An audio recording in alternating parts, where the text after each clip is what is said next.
상한가 갈 수 있는 종목들을 빠르게 배송해드립니다. 상한가 특급 배송, 안녕하세요. 진행의 유현정입니다. 자, 연휴 동안 미국의 국채 금리가 크게 상승하면서 우리 시장 오늘도 좀 어려운 흐름을 이어갔습니다. 코스피 같은 경우에는 6개월 만에 2,400선까지 빠졌고요. 코스닥도 807선에서 마무리가 되면서 4%가 빠지는 좀 어려운 낙폭 흐름이 보였습니다. 네이버와 카카오도 오늘장 5%가 넘게 하락을 하면서 좀 큰 폭의 하락세를 보여줬는데요. 뿐만 아니라 에코프로 같은 경우에도 82만 원 선 이렇게 내려오면서 오늘장 전반적으로 낙폭이 좀 큰 급락 장세를 보여줬습니다. 참 개인 투자자분들이 대응하기 쉽지 않으셨겠다 이런 생각도 들고 있는데요. 오늘장 환율도 연고점을 재차 좀 갱신을 했죠. 환율이 1,355원에서 마무리가 되면서 0.46%, 47% 정도 빠진 모습이었는데 참 킹달러 이야기도 나오면서 우리 시장 조금 어려워지는 흐름이었습니다. 자, 이런 시장 속에서 우리가 어떤 좀 대응 전략을 차분하게 챙겨봐야 될지도 궁금해지고요. 그리고 또 어려운 시장 속에서는 우리가 어떤 포인트들을 좀 짚어봐야 될지, 그리고 어떻게 좀 버텨보면 좋을지 심리적인 부분에 대해서도 오늘 좀 이야기 나눠보셨으면 좋겠습니다. 저희 상한가 특급 배송에서 여러분들 어려우신 상황을 어루만져 드리도록 하겠습니다. 오늘 함께하실 전문가님부터 화면으로 만나보시죠.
네, 오늘같이 어려운 시장 속에서는 정말 수호천사가 좀 필요한 시점이 아닌가 싶습니다. 오늘 또 마침 10월 4일이더라고요. 우리 천사 같은 전문가님을 모셔보도록 하겠습니다. 최인성 전문가님, 어서 오세요. 네, 안녕하세요. 네, 전문가님. 네. 오늘 정말 울고불고 하시는 우리 시청자분들 많으실 것 같습니다. 참 시장이 어려운데 어떤 전략을 오늘 또 챙겨주실지 한 말씀 부탁드리겠습니다. 진짜 힘듭니다. 기다려라 기다려라, 추석만 끝나면 괜찮아질 거야. 그런데 이번 주 수요일, 목요일, 금요일 3거래일밖에 있지 않은 상황에 다음 주 월요일까지 휴장이 껴 있습니다. 그러면 월요일, 화요일에 수목금만 휴가를 더 낸다라면 다음 주 월요일까지도 쉴 수 있는 엄청나게 긴 휴가를 맛보고 계신 분들이 계실 텐데, 그런 상황에 주식시장도 마찬가지로 올라가고 싶어하는 마음은 보였습니다만 그 마음이 결국에는 시장에서 꺾였다는 걸 우리가 오늘 오전장을 지나면서 확인하셨을 겁니다. 어떤 식으로 확인을 했냐면, 분명히 오전장에 수급이 들어오는 것이 눈에 보였는데 그 수급이 결국에는 오전장이 끝나기도 전부터 꺾여 들어갔었다는 거죠. 그리고 올라갈 수 있는 종목들의 등락률도 매우 크게 나타났다는 겁니다. 보통 상승을 보여주는 종목들이 상승할 때에는 5% 상승을 했으면 2, 3% 정도 하락하는 게, 10% 정도 상승을 했으면 5, 6% 정도 하락하는 게 가장 이상적이라고 보여질 수도 있는데, 지금은 10% 상승하면 8, 9% 하락하고 거기에 다시 15%, 20% 상승한 다음에 거기서 또 10% 이상 하락시키는 그런 큰 낙폭이 나왔다라는 거죠. 그런데 이 낙폭이 나온 것이 문제가 아니라 시장에서 자금이 돌고 있지 않은데, 그것을 우리나라 시장에 참여하고 있는 투자자들은 어떻게 받아들였냐면, 미국에서 국채로 인한 이슈가, 악재가 결국에 미국 시장에서 나왔던 하락이 우리나라에도 마찬가지로 반영이 됐다라고 보는 거죠. 그러면 이 반영된 하락이 결국엔 언제까지 지속될 것이냐라는 걸 판단해 봤을 땐 목요일과 금요일도 마찬가지로 시장 참여자들은 조금 더 보수적으로 바라볼 수밖에 없는 상황이 연출될 가능성이 높다라고 볼 수 있습니다. 물론 미국 시장에서 주식이 상승을 한다면, 나스닥의 지수가 상승을 한다면 우리나라도 마찬가지로 따라갈 가능성은 있겠지만 개별 종목 같은 경우에는 조금 주춤주춤할 가능성이 있다라고 보는 게 맞겠죠. 그러면 개별주들이 아니라 또다시 테마주들을 가지고 매매를 해보자라는 말을 하는 거냐? 아닙니다. 목요일과 금요일은 쉬시는 것이 더 나은 선택지가 될 가능성에 대해서 말씀을 드리는 겁니다. 왜? 장기적으로 봤을 때에는 추석이 끝났으니까 지금부터는 주가가 11월 중순까지는 올라가기 위한 발돋움을 해야 될 필요가 있다고 말씀을 드렸는데 여기에서 추석 전에 주가가 하락하고 있는 종목들은 지속적인 하락을 보여줄 가능성이 있다고 분명히 말씀을 드렸었죠. 그런데 반대로 상승 추세로 올라가려는 종목들이 오늘 다 횡보했다는 겁니다.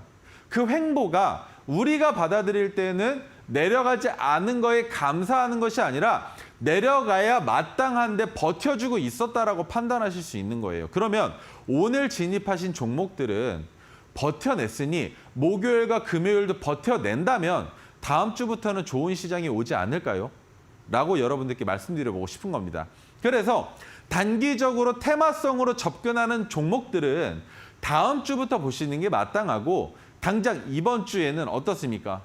디지털 화폐에 대한 이슈가 나오면서 오늘 디지털 화폐에 대한 종목들이 큰 폭으로 움직였었는데 그런 종목들 말고 단기적으로 내년이면 디지털 화폐로 가지고 우리가 무언가 할 수 있다라는 한은의 그런 이슈들 말고 실질적으로 수익을 만들어낼 수 있는 매출을 만들고 있는 우리가 투자할 때 장기적으로 수익을 만들어낼 수 있는 그런 기업들을 투자하시는 게 장기적으로 봤을 때 더 좋겠죠. 왜? 효율적으로 봤을 때도 그렇고 우리가 믿고 기다릴 수 있는 그런 종목들이어야 여러분들이 단기적으로 테마성으로 주가가 올라갔다가 내려갈 때 그 아픔을 견뎌내실 필요가 없을 테니까요. 그래서 이번 주 목요일과 금요일은 투자하시기보다는 조금 더 관망하시면서 다음 주부터 일어날 이슈들에 주목하시고 이번 주는 다른 휴가자들과 마찬가지로 조금 더 연휴를 즐기시는 시간을 보내시는 게 어떨까라고 생각을 하고 있습니다. 한 가지입니다. 마우스에 핸드폰에 손만 대지 마세요. 종목들이 어떻게 움직이는지에 대한 건 언제든지 지켜보고 공부하실 수 있겠지만 내 돈을 집어넣지 않는 그것이 가장 중요하다는 설명을 드리는 겁니다. 자, 그러면 오늘도 리뷰 한번 해보겠습니다. 첫 번째, P&H 테크인데 메가토르 기법이에요. 메가토르 기법으로 포착이 돼서 방송에 나왔었는데 OLED 관련주이지만 OLED는 아직까지도 시장에서 큰 조명을 받고 있지 못한 상황이다라고 설명을 드렸었습니다. OLED 원료 국산화와 개발, 공급 사업을 영위하고 있고 2024년에 뭐가 있습니까? 애플의 제품들, 아이패드와 2025년 맥북을 시작으로 스마트폰과 IT 기기에 OLED를 탑재할 가능성을 높이 시사하고 있다는 것이죠. 그 이유가 뭐겠습니까? OLED를 사용하는 이유가 뭘까요? LCD, LED가 아니고 OLED를 쓰는 이유는 그만큼 더 선명하게 볼 수 있다는 장점이 있는데 우리 지금 시중에 판매되고 있는 TV들 웬만하면 다 OLED를 채용하고 있습니다. 번인 현상이 일어날 가능성이 있지만 우리나라에서는 정책적으로 몇 년의 기간 동안에 번인이 나타나면 무상으로 AS를 해주고 있죠. 물론 모니터들도 마찬가지고요. OLED 모니터들 많이 나오고 있는데 OLED가 그나마 번인이 조금 적습니다. 그런데 OLED와 관련된 종목들을 왜 지금 보지 말라고 말씀드리냐면 아직까지 사이클이 돌아오지 않고 있어요. 2차 전지 시작됐습니다. 그다음에 반도체 시작이 됐죠. IT로 이어지나 싶더니 IT에서 갈래길이 생겼습니다. 근데 그 갈래길이 알고 보니 반도체였죠. 근데 반도체도 알고 보니 2차 전지? 이제 2차 전지가 아니라 전기차로 봐야겠죠. 왜? 2차 전지 시장은 지금 침체되고 있으니까 2차 전지가 아니라 전기차 반도체로 봐야 되는데 이 시장 안에서 아직까지도 순환매가 일어나고 있단 말입니다. 그러면 그 안에서 OLED가 치고 들어갈 자리가 아직은 없다는 말이 되겠죠. 그런데 OLED 시장이 좋아질 가능성이 높은 때는 언제냐? 빠를 때가 12월에서 1월 달입니다. 그때 외국에서 여러 가지 상품에 대한 이벤트들이 발생을 하고 그 이벤트로 미루어 봤을 때 OLED가 얼만큼 더 성장했느냐 그리고 얼만큼 더 시장에서 각광받느냐에 따라 OLED가 상승할 가능성이 있다는 거. 하지만 지금 우리 시장에서는 OLED가 큰 폭으로 상승을 보여주긴 어렵다. 그리고 테마적으로도 OLED가 상승할 만한 이슈가 있는 테마는 아직까지 없지만 그 테마가 나온다 하더라도 우리는 OLED 관련주들이 지속적인 성장에 대한 투자는 충분히 할 수 있기 때문에 언제든지 매매 관점으로 봤을 때에는 투자 가능한 기업입니다. 가능한 섹터라고 보고 있고요. 하지만 지금 큰 폭의 상승을 보여주기 어렵기 때문에 장기적으로 끌고 가야 된다라는 악재가 있다라면 있을 수 있는 거겠죠.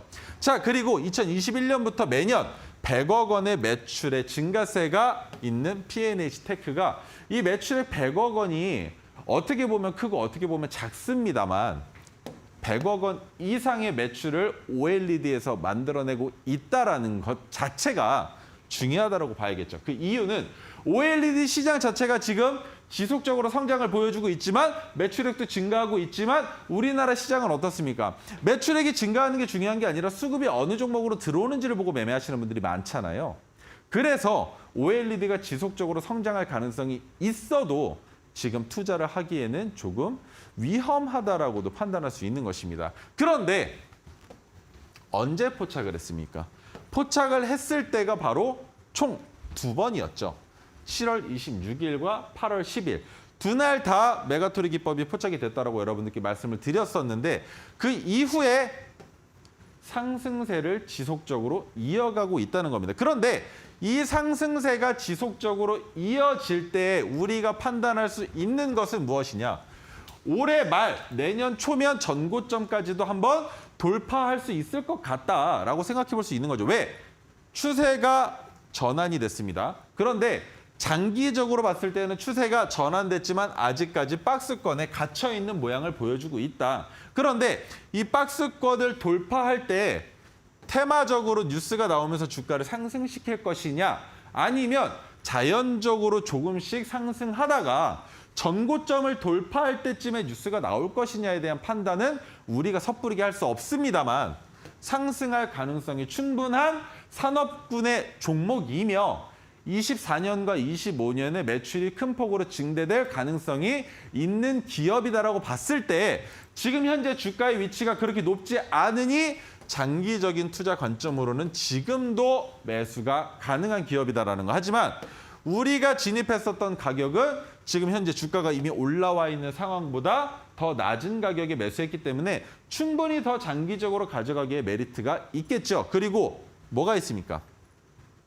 메가토르 기법의 지지선은 저항선의 역할보다 지지선의 역할에 좀 더 충실하다라고 설명을 드렸던 그 부분 기억해 주셔야 됩니다. 그 이유는 메가토르 기법이 이제는 확실한 지지선이 됐으니 메가토르 기법의 자리까지 주가가 내려온다 하더라도 재차 반등이 나오면서 박스권에 갇혀 있을 가능성이 있지만 지금 진입하신 분들 입장에서는 손실 가격 구간에 직면하게 되겠죠. 그래서 메가토리 기법 같은 경우에는 포착됐을 때 메가토리 기법이 포착된 날의 종가보다 낮게 사는 게 중요하다. 하지만 지속적인 성장이 충분히 가능한 산업군에 있는 섹터이기 때문에 우리는 지금도 매수할 수 있다.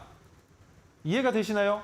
매수해서 주가가 내려가도 올라갈 수 있다라는 확신이 있는 기업들은 지금 추석 오늘 시장 많이 어려우셨죠? 오늘 같은 날에도 추가 매수하실 수 있다는 거예요. 그리고 제가 여러분들께 장기적으로 매매할 때 매수를 하는 방법에 대한 설명을 드린 적이 있습니다. 어떤 설명을 드렸었냐면 양봉이 나올 때에는 매수하지 마세요. 그런데 음봉으로 끝난 날들만 매수하시는 겁니다.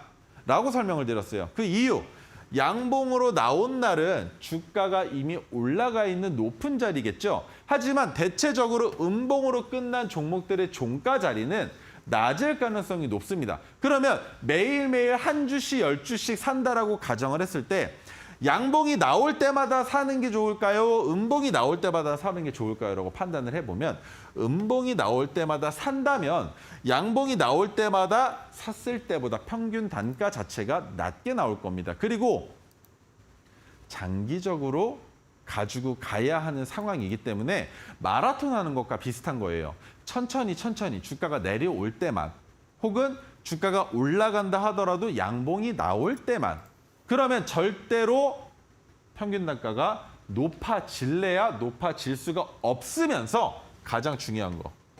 매출액의 증가와 성장 가능한 종목이라면 충분히 살 수 있는데 양봉에서 사는 것도 좋고 음봉에서 사는 것도 좋고 매일매일 사는 것도 좋지만 음봉이 나올 때마다 매수하시는 게 종가겠죠. 매수하시는 게 조금 더 우리의 심신의 안정에 좋다라고만 기억해 주시면 좋을 것 같습니다. 자, 그렇게 첫 번째 종목 설명드려봤고요. 두 번째 종목 오리엔트 전공입니다. 마찬가지로 메가토르 기법으로 포착이 됐는데 자, 메가토르 기법으로 포착되는 이유 뭡니까? 지금 시장에서 오늘도 마찬가지인데 토르 종목은 포착이 안 됐어요. 하지만 메가토르 기법은 4종목이나 나왔습니다. 그 중에 괜찮은 종목은 이미 노란톡방에서 제가 공개를 해드렸고 그리고 오늘 보여드릴 종목은 또 생소하실 수도 있겠지만 메가토르 기법만 뜨고 토르 기법이 뜨지 않는 이유는 시장 상황 자체가 나쁜 상태고 주가가 내려가다 이제는 개별적으로 더 이상 내려가기 어렵다. 그리고 내려간다 하더라도 이제는 바닥 구간에서 자리가 잡혀간다라고 생각되는 자리에서 메가토르 기법이 나온다라고 생각을 하시면 됩니다. 그리고 제 차트에서는 형광색 빛기둥이 나온 날이 메가토르 기법으로 포착이 된 날인데 자, 오리엔트 전공은 자동차 부품 그리고 정치 테마 관련주예요. 정치 테마 관련주입니다. 하지만 메가토르 기법이 포착됐었을 때는 정치 테마주에 대한 이슈가 없었을 때니까 정치 테마에 관련돼서는 과거 시점에서는 볼 필요가 없었겠지만 지금은 정치 테마주들의 급등락이 있으니 같이 바라봐 주는 게 맞겠죠. 자, 그러면 차량 변속기 핵심 부품 그리고 엔진 부품 제작 그리고 현대 기아 등에 납품을 하고 있는데 관계사인 오리엔트 신소재, 오리엔트 플라스틱이 친환경 차량 경량화 기술을 개발했고 협업을 하고 있다는 겁니다. 그러면 기업체 안에서 자기네들끼리 협업을 해서 추가적으로 매출을 증대할 수 있는 것은 결국엔 유통마진이 줄어든다라는 얘기가 되겠죠. 그 말인즉 회사 안에서 운영은 하고 있지만 시장에서 바라봤을 때에는 매출액의 증대로만 보는 것입니다. 그 안에서 그 자금을 가지고 어떤 식으로 운영하는지에 대한 것들은 우리가 공시를 통해서 확인을 해야 되는 부분이고요. 자, 지난주 이재명 체포 동의안 가결 이후에 영장이 기각되면서 오리엔트 전공의 주가가 정치 테마주로 인한 상승을 보여줬는데 자, 차트 보겠습니다. 이 구간에서 상한가를 가고 갭을 띄운 이 구간에서 우리가 바라봐야 되는 건 무엇이었냐면 메가토르 기법의 지지선을 이탈하지 않고 지속적으로 지켜주다가 주가가 상승하기 시작했다는 것은 정치 테마주의 효과가 분명히 있습니다. 하지만 언제든 올라갈 수 있는 상황에 놓여져 있었던 종목이라고 바라보는 게 옳은 상황이고요. 그리고 여기에서 정치 테마주로 주가를 올려놓긴 했지만 시작된 이 쏘아 올린 화살이 전고점까지 돌파하는 상황이 연출이 된다면 그때부터는 정치 테마주에 관련되어 있지 않더라도 편입되지 않더라도 주가는 한 번 더 상승 추세로 이어갈 가능성이 있다라는 거. 하지만 우리는 어떻습니까? 1차 5%, 2차 검은색 저항선, 3차 파란색 저항선인데 파란색 저항선을 상한가를 끌어올리면서 파란색 저항선이 낮아진 상황이죠. 그러면 여기에서 우리가 판단할 수 있는 건 과거 시점에 파란색 저항선에서 매도할 것이냐 아니면 검은색 지지선에서 매도할 것이냐라는 걸 판단하실 텐데 그러실 필요 없습니다. 이미 2차 매도를 하셨고 25%의 물량만을 가지고 계신 상황이기 때문에 메가토르 기법의 지지선까지 주가가 내려온다 하더라도 여기까지는 지켜보셔야 된다는 거예요. 그 이유는 정치 테마주들 자체가 급등락이 매우 큽니다. 매우 큰 상황에 이번 파동이 1차 파동이라고 봐야 하는데 이 1차 파동을 우리가 실질적으로 몸으로 겪어보셨을 때에는 미래 시점에서는 이번에 나오는 고점, 이번 정치 테마로 나온 파동의 고점을 넘어가는 2차 파동에서 우리가 진입할 수 있는 실마리를 가져간다고 생각하시면 돼요. 물론 이런 종목들, 이런 위치들을 우리가 일일이 다 적어놓고 이제 정치 테마의 2차 파동이 나오네. 오리엔트 전공의 지금 위치는 어디지? 라고 판단하시기에는 너무나 긴 시간이 필요하고 어렵기 때문에 우리는 차트에서 메가토르 기법의 자리 부근에서 정치 테마 이슈가 나왔고 주가를 흔들었었다라는 걸 기억하기만 하면 된다는 겁니다. 그러면 종목만 적어놓고 차트만 보면 600일 장기 차트 안에서 무조건 정치 테마 2차 파동이 나오기 때문에 우리가 생각할 때 그때 그 자리를 주가가 이미 넘어서 있지만 그 자리에서부터 큰 폭으로 올라오지 못했기 때문에 우리는 지금도 들어가서 충분히 수익을 만들 수 있다라는 판단을 미래 시점에서도 하실 수 있다는 거죠. 그리고 지금 이 자리는 보유자의 영역입니다. 여러분 지금 제가 드리는 말씀을 듣고 이 종목 내일, 모레 매수하시면 절대로 안 돼요. 그 이유는 정치 테마도 그렇고요. 초전도체도 마찬가지, 맥신도 마찬가지, 양자 물질도 마찬가지. 시작하는 그 첫 번째 단계 흐름에서는 분명히 진입할 수 있습니다. 하지만 그 이후 이틀, 3일 뒤부터 진입하시는 건 매우 손이 빠르셔야 돼요. 진입하셨다 하더라도 손실 구간이 오시면 누구보다 빠르게 손절하셔야 하는데 그게 안 되시는 상황을 연출할 수 있는 종목이 되어 있다는 거죠. 그 말은 등락폭이 지금보다 더 커질 수도 있기 때문에 물론 상승할 가능성도 있겠지만 하락할 가능성도 염두에 두어야 되겠죠. 그래서 오리엔트 전공은 지금 신규 매수는 절대로 하시면 안 됩니다. 자, 그다음 대화제약에 대한 설명을 드려보기 이전에 제가 여러분들께 첫 번째 선물을 드릴 거예요. 첫 번째 선물은 바로 수식관리자입니다. 이 수식관리자는 무엇을 할 때 사용을 하느냐? 제가 여러분들께 매일같이 설명드렸었던 오색선과 두 가지 빗기둥이 있었습니다. 그 설명을 드릴 때 차트에 표현하는 방법이라고 설명을 드렸었던 적이 있었을 거예요. 그 방법을 이제 추석 연휴 때 받아가신 분들도 많이 계셨지만 자, 오늘, 내일, 모레 그리고 주말 그리고 월요일까지 주식시장을 조금 쉬어가는 게 오히려 현명하다. 그리고 계좌를 지키는 방법이다라고 설명을 드렸기 때문에 지금 이 자료 받으셔서 남은 기간 동안 공부 한번 해보시고 다음 주 화요일부터 더 좋은 성과를 내실 수 있는 상황을 만드시는 게 어떨까라는 생각을 해보면서 우리 현정 앵커님을 통해서 자, 노란톡방 입장하는 방법과 선물을 받으실 수 있는 방법에 대한 안내 지금부터 받아보시겠습니다. 네, 인성 전문가님의 첫 번째 선물을 받고 싶다 하시는 분들 노란톡방 입장하시면 좋겠는데요. 앞서서 말씀해 주셨지만 이번 주 목금은 조금 관망하면서 좀 보수적으로 대응하자라는 말씀을 주셨어요. 그 동안에 조금 우리가 공부를 해보시면 좋을 것 같습니다. 수식관리자 첫 번째 선물로 주신다고 하거든요. QR코드 핸드폰 기본 카메라로 스캔하신 뒤에 8784 참여 코드 입력해 보시면 되겠습니다. 문자 통해서도 입장하실 수가 있겠고요. 샵 3772번으로 전문가님 이름 세 글자 최인성 보내주시면요. 노란톡방 안에서 빗기둥 그리고 오색선을 차트에 표현할 수 있는 수식을 첫 번째 선물로 드리고 있으니까요. 지금 바로 입장하셔서 공부할 수 있는 방법도 함께 좀 의논을 해보시면 좋겠습니다. 자, 그렇다면 우리 전문가님 이야기 계속해서 들어볼게요. 자, 이번엔 토르 기법으로 포착된 종목입니다. 대화제약. 여러분들 최근에 주가 꽤 큰 폭으로 움직여서 많이들 보셨을 텐데 9월 6일 날 토르 신호가 포착이 된 종목이고 제약 바이오 관련주로 엮여 있죠. 그런데 GLP-1이 경구용 당뇨 비만 치료제인데 정부 과제로서 진행이 되고 있습니다. 정부에서 해봐라 라고 과제를 준 것인데 이 과제에 대한 거 여러분들 들어보셨는지 모르겠는데 대기업들을 보면 1차 협력사, 2차 협력사가 있습니다. 그러면 과제를 줍니다. 핸드폰 같은 경우에도 마찬가지로 삼성전자가 혹은 LG전자, 지금은 핸드폰 사업을 안 하지만 1차 벤더, 1차 협력사에 과제를 줍니다. 핸드폰 액정을 휘어보세요.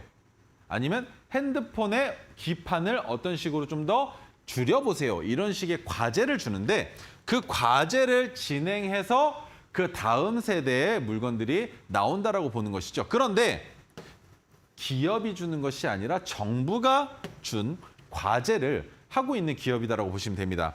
항암 치료제 리포락셀이 중국 신약 품목 허가 승인을 대기하고 있는데 승인이 떨어지게 되면 1.5조 원 규모의 중국 시장에서 내년 상반기에 출시가 된다라고 합니다. 그러면 상반기에 승인이 떨어지면서 매출이 나오겠지만 우리가 그 매출을 미리 엿볼 수 있는 게 언제냐면 승인이 떨어짐과 동시에 주가의 상승으로 우리가 미리 확인해 볼 수 있다는 겁니다. 그 이유는 상반기의 매출은 결국엔 언제 나옵니까? 하반기가 되어야 정확한 매출에 대한 척도가 나오죠. 그런데 주식시장은 선반영을 받게 되어 있습니다. 어느 정도 규모의 시장이라는 걸 이미 판단했고 분석했기 때문에 여기에 따라서 적정 주가를 찾아가려는 개인 투자자들과 기관과 외국인들의 수급으로 선반영을 받아서 주가가 올라갈 가능성이 있는 것은 바로 언제?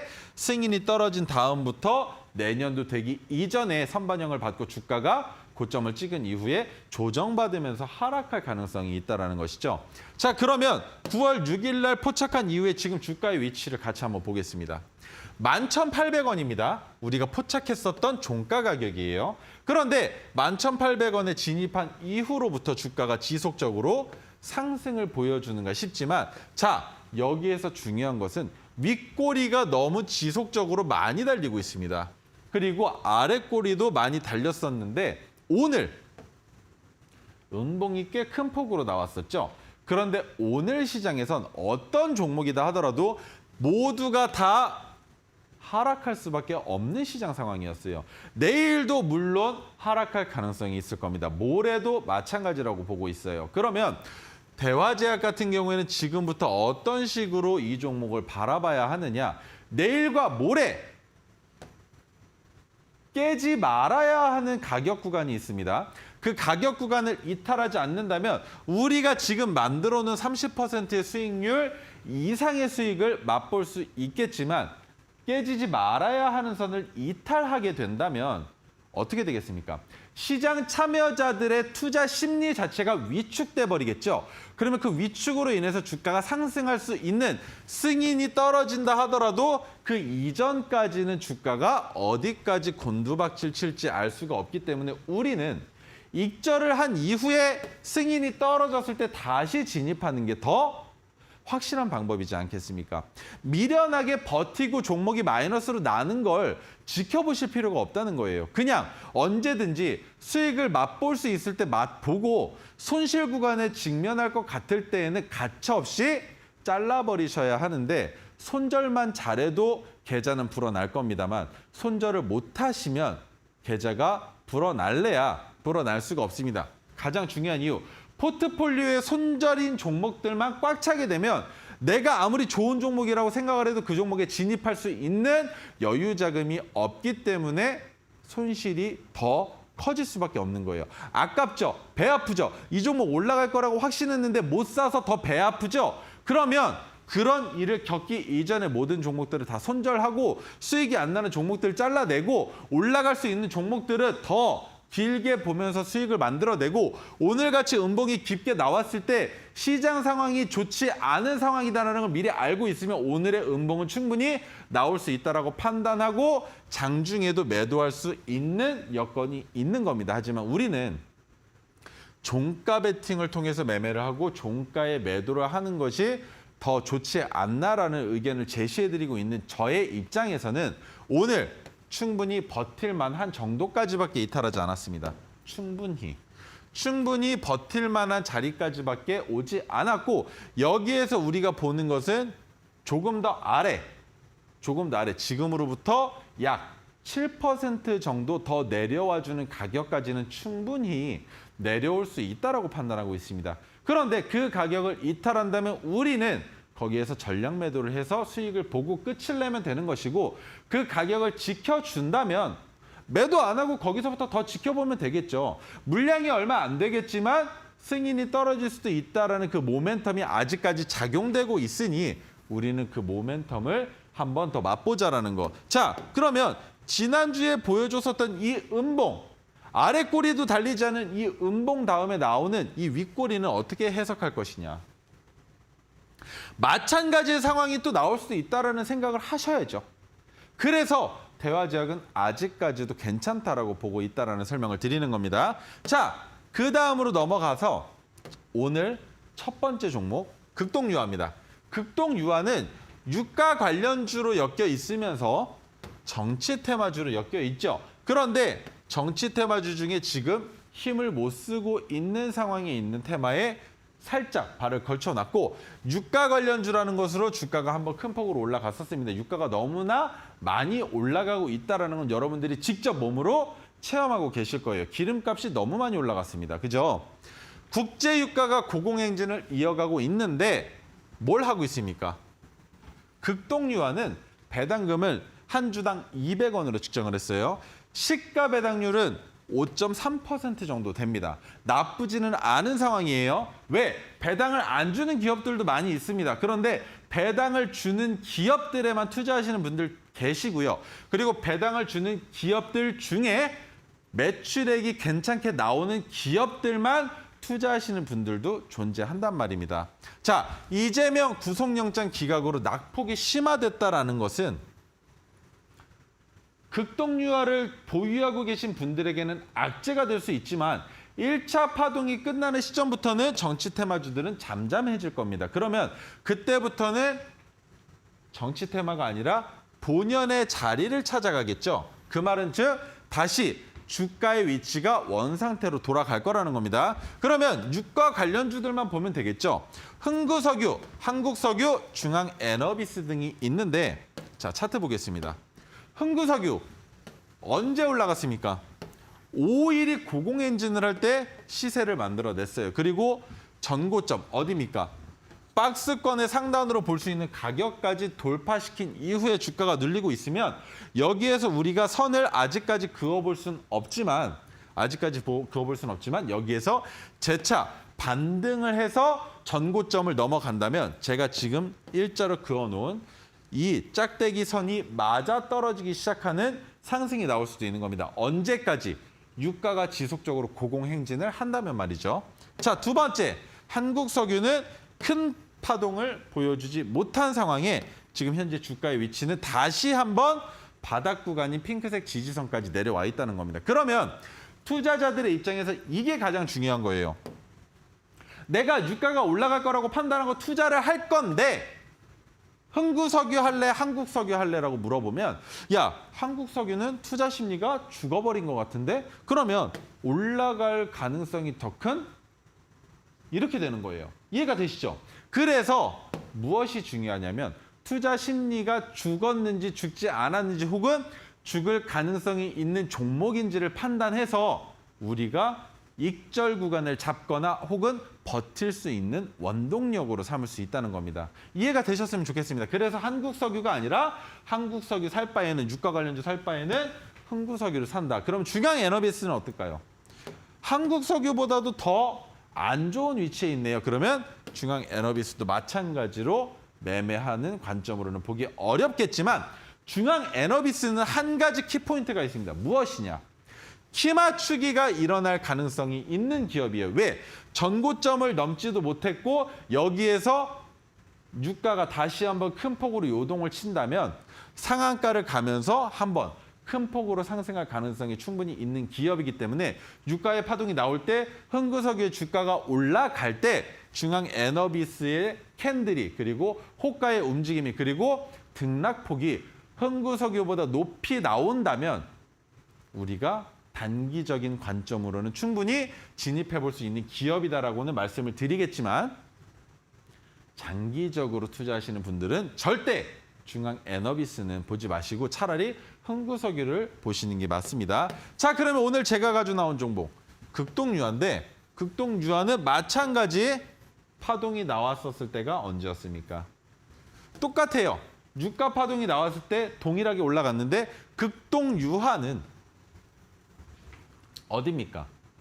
다시 한번 전고점 가격 구간까지 상승을 했다가 미끄러졌는데 여기까지만 미끄러졌으면 됐는데 악재가 섞였어요. 악재 테마로 인해서 주가가 더 큰 폭으로 내려오면서 우리에겐 매우 좋은 이슈가 된 겁니다. 그 이유, 메가토르 기법이 뜰 때까지 이만큼 하락할 필요가 없는데 주가가 내려앉았다라는 건 뭡니까?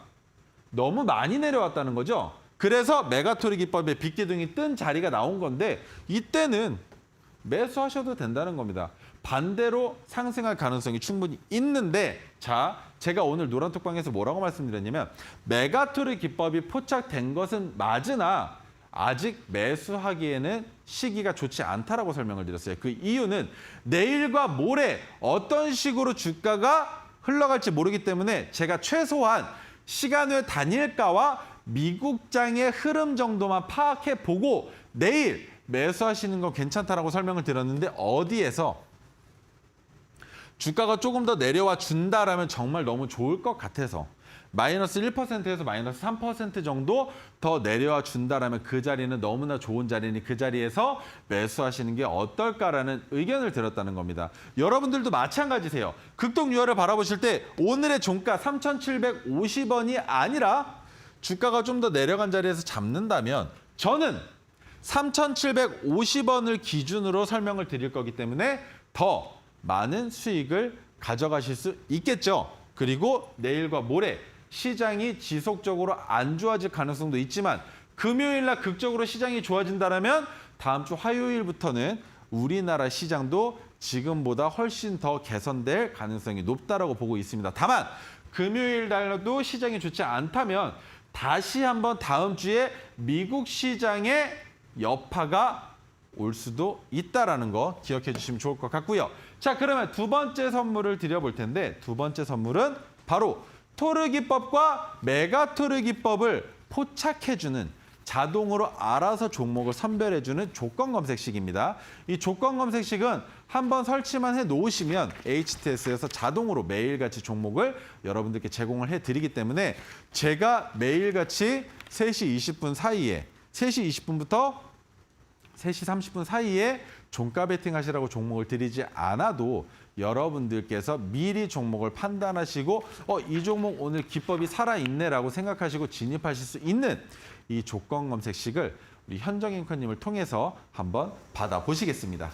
네, 두 번째 선물은 조건 검색식입니다. 앞서서 저희가 수익률 리뷰로 토로 종목 혹은 메가토로 종목으로 수익을 냈던 종목들 한번 짚어드렸는데요. P&H테크 그리고 오리엔트 전공, 대화제약 같은 종목들로 나도 좀 수익을 맛보고 싶다 하시는 분들은 조건 검색식을 통해서 토르 종목과 메가토르 종목을 포착해 보실 수가 있겠습니다. 두 번째 선물을 받고 싶다 하시는 분들은요. QR코드 통해서 노란톡방 입장해 보시면 되겠는데요.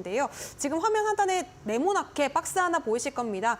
핸드폰 기본 카메라를 실행하신 뒤에 화면에 가까이 가져다 대시면 작은 링크 하나 뜨는데요. 링크 터치하신 후에 8784 참여 코드 입력하시고 우리 최인성 전문가님 만나보시기 바라겠습니다. QR 활용이 조금 어렵다 하시는 분들은요. 문자 샵 3772번으로 세 글자 최인성 보내주시면 똑같이 오픈 채팅방 입장하실 수 있도록 저희가 도와드리겠습니다.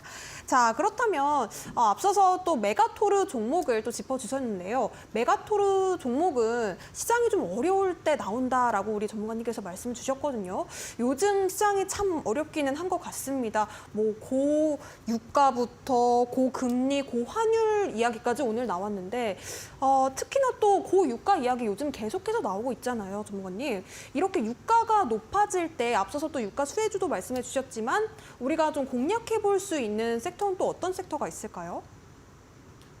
유가가 올라갈 때 우리가 가장 몸으로 체험했을 때 가장 큰 게 뭐였습니까? 바로 기름이죠. 네. 기름값이 인상되면 자동차의 소비 심리가 위축될 수 있습니다. 그리고 이 유가가 얼마까지 고공행진을 할지는 알 수 없으나 고점에서 머무르는 기간이 길어지면 길어질수록 그리고 금리까지 올라가 있는 상황이 지속되면 지속될수록 우리는 어떤 차를 사게 됩니까? 글쎄요. 유가가 높아지면 전기차를 좀 사고 싶어질 것 그렇죠. 같긴 해요. 전기차에 대한 섹터가 다시 한번 크게 부각될 수도 있다는 거예요. 과거 시점에도 마찬가지였어요. 휘발유 가격이 1,000원 초반대에서 1,000원 후반으로 올라갈 때에도 마찬가지로 어땠습니까? 자동차를 타는 사람들은 서민들의 입장에서는 차량으로 밥을 먹고 살아야 되는데 내가 차량을 운송을 해서 그것으로 수익을 만들어내야 되는데 기름값이 비싸지니까 어떻게 됐습니까? 우리 택시 운전하시는 분들 너무나 힘들었잖아요. 그래서 결국에 나왔던 게 뭐였습니까? 전기차를 사자라는 마인드가 많이들 생겼었다는 거죠. 하지만 지금도 마찬가지예요. 유가가 올라가면 올라갈수록 그리고 전기차가 점점 더 많이 나오고 있습니다. 새로운 모델들도 점점 나오고 새로운 회사들도 나오고 있는데 그러면 그 중에 괜찮은 전기차로 갈아탈 수 있는 상황이 또 연출될 수 있겠죠. 그러면 자 보십시오. 지금 테슬라는 전기차를 판매하는 기업입니다. 그런데 테슬라가 차량의 가격을 낮추면 어디까지 여파가 있었습니까? 기름을 넣는 내연기관 차량을 판매하는 기업들에도 여파가 생겼고 그 여파로 인해서 같이 덩달아 차량의 가격을 인하하는 상황이 연출이 됐었죠. 그러면 여기에 유가까지 지속적으로 고공행진을 한다라면 어떻게 되겠습니까? 야, 안 그래도 이제 세계적으로 기름이 얼마 정도 후면 없어진다라고 하는데 물론 우리가 죽을 때까지는 아니겠지만 말이죠. 지금이라도 전기차로 바꿔보자. 그러면 우리가 뭐 장거리 가는 것도 아니고 전기차 충전만 확인을 한다라면 내가 다니는 그 반경 안에 차량 충전만 할 수 있다면 지금처럼 비싼 유가에 지금처럼 비싼 휘발유를 사서 기름을 넣지 않아도 되지 않겠냐. 그러면 손익분기점을 따지는 경우들이 분명히 나오겠죠. 기름을 넣고 10만 킬로를 탔을 때와 전기를 충전해서 10만 킬로를 탔을 때의 가격을 여러분들이 직접 계산해 보실 수가 있는 거예요. 내 차량의 연비가 리터당 15km가 나온다. 그러면 그 리터로 내가 10만 킬로를 갈 때 몇 리터를 주유를 해야 되고 그 몇 리터를 다시 지금의 유가로 환산했을 때 얼마가 나오는지를 여러분들이 계산해 보실 수가 있다는 겁니다. 그러면 그 계산을 해보셨을 때 가장 여러분들이 알고 계시는 건 무엇이냐? 크게 와닿으셨었던 것. 휘발유 차량을 살 것이냐, 경유 차량을 살 것이냐였었어요. 과거 시점에서는. 왜? 휘발유 차량은 가격은 싼데 기름값이 비싸. 그런데 디젤 차량, 경유 차량을 사자니 경유값은 싼데 5, 6만 킬로 정도 타면 엔진에 문제가 생기거나 소리가 커지는 현상이 생겨. 그런데 내가 유지 관리만 잘하고 10만 킬로만 넘어가면 그때부터는 경유차가 돈을 번다라고 생각을 하시면서 차량들을 구매하셨었단 말이죠. 물론 지금은 경유값과 휘발유값이 그렇게 큰 차이를 보여주지 못할 정도로 많이 이미 올라가고 있기 때문에 지금부터는 경유와 휘발유가 아니라 내연기관 차량 살래, 전기차 살래로 나눠지겠죠. 그러면 우리 현장 앵커님이 말씀해 주셨던 것처럼 유가가 고공행진을 할 때 어떤 테마를 봐야 하느냐? 전기차 테마 보시는 게 맞는 거겠죠. 자, 그렇게 보시면 됩니다. 자, 그러면 두 번째 종목 메가투르기법으로 포착된 동성화인텍입니다. 근데 제가 조선과 해양에 관련된 설명을 드렸었던 거 기억하시는 분들 계시겠지만 모르실까 봐 다시 한번 말씀드릴게요. 조선업 같은 경우에는 신조선가 배를 만들어주는 가격 자체가 지속적으로 올라가고 있는 상황에 수주까지도 2028년 그 이후까지도 지금 계속 들어오고 있죠. 그리고 우리나라는 조선업의 강대국입니다. 그래서 조선 업황 자체가 지속적으로 성장하고 있기 때문에 조선업에 관련된 종목들 중에 저평가되고 있거나 아니면 키 맞추기를 보여줄 수 있는 기업들은 지금도 투자하기에 적당하다. 하지만 해운주들은 언제가 투자하기 적기라고 말씀을 드렸습니까? 여름철에는 오히려 파도가 크기 때문에 파도가 잠잠해지면서 운송이 편안해지는 가을 이후부터 내년 초 봄까지가 해운업의 성장기라고 말씀을 드렸었기 때문에 해운업은 그때 투자하시는 거고 조선업은 지금도 키 맞추기가 가능한 기업이라면 투자할 수 있는 겁니다. LNG 운반선의 본행제 사업에 287척의 수주를 받았습니다. 올해 예상 매출은 5,304억 원이고 작년 대비 약 1,000억 원 상승을 했다. 그러면 얼마입니까? 20% 정도 상승했다라고 보는 거겠죠. 자, 거기에 올해 누적 수주가 사상 최초로 1조를 넘겼다는 겁니다. 1조. 자, 기업체들 보면 지나다닐 때 플랜카드 보신 분들 많을 거예요. 1조를 넘겼다라는 게 어떻게 받아들여지냐면 회사의 입장에서도 매우 좋은 메리트가 되지만 투자자들의 입장에서도 1조의 성장을 이룩했다라고 판단하는 수급이 들어올 수 있는 상황이 된 겁니다. 자, 배당금. 매우 중요해요. 지금부터는 배당금에 대한 얘기들이 지속적으로 나올 수밖에 없습니다. 왜? 지금 투자를 해서 장기 투자를 한다 하더라도 올해 말에 배당금을 주는 기업에 투자를 해야 어떻게 되겠습니까? 주가가 조금 내려가더라도 배당금을 받아서 그것으로 어느 정도 맨징해볼 수 있다라고 해지할 수 있다라고 판단할 수 있기 때문인데 배당금은 한 주당 350원. 시가 배당률 대비 약 3% 정도. 배당은 그렇게 좋지 못합니다. 배당이 5% 이상 그리고 10% 이상 되는 기업들 분명히 있어요. 그리고 우선주들 있겠죠. 하지만 우리가 우선주와 배당금이 높은 기업에 투자하지 않는 이유가 뭐였습니까? 위험성 때문이었어요. 그런데 배당률이 낮다라고 투자를 안 할 게 아니죠. 왜?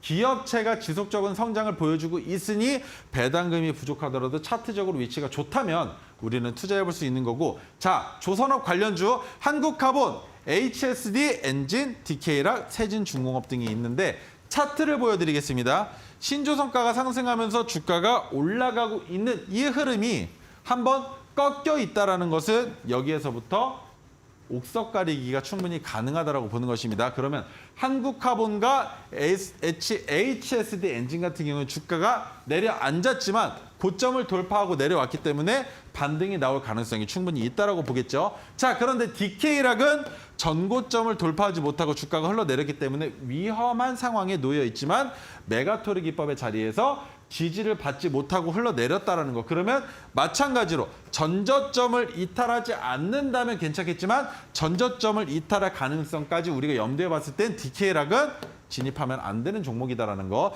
자, 그럼 동성하이텍은 어떻습니까? 마찬가지로 전고점을 돌파하고 주가가 내려앉은 상황에 오늘 메가토르 기법이 포착이 됐는데 메가토르 기법이 포착이 됐지만 목요일과 금요일의 시장 상황이 안 좋아질 수도 있기 때문에 지금 오늘의 종가의 11,700원보다 더 저렴한 세일되는 가격에서 진입할 수 있을 가능성이 높기 때문에 오늘은 종가 베팅하지 말라라고 말씀을 드렸던 것만 기억해 주시면 좋을 것 같고요. 자, 내일과 모레 잘 보세요.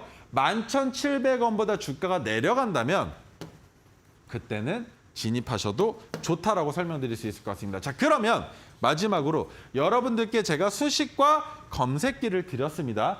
자, 이 자료집은 제가 또 야심차게 다음 주부터 영상물로 만들어서 여러분들께 소개를 시켜드리고자 하는 그 자료집인데 이 자료집 미리 받아가셔서 한번 보신다면 제 영상을 보실 때에 더 많은 도움이 되시리라 생각을 하고 있고요. 그리고 보신 다음에 한 번만 보시고 냄비 받침으로 쓰셔도 정말 저는 기분 좋게 냄비 받침이 되겠습니다. 그러면 우리 현정 앵커님을 통해서 마지막 이 자료집까지 받으시면서 오늘 시장 마무리하도록 하겠습니다.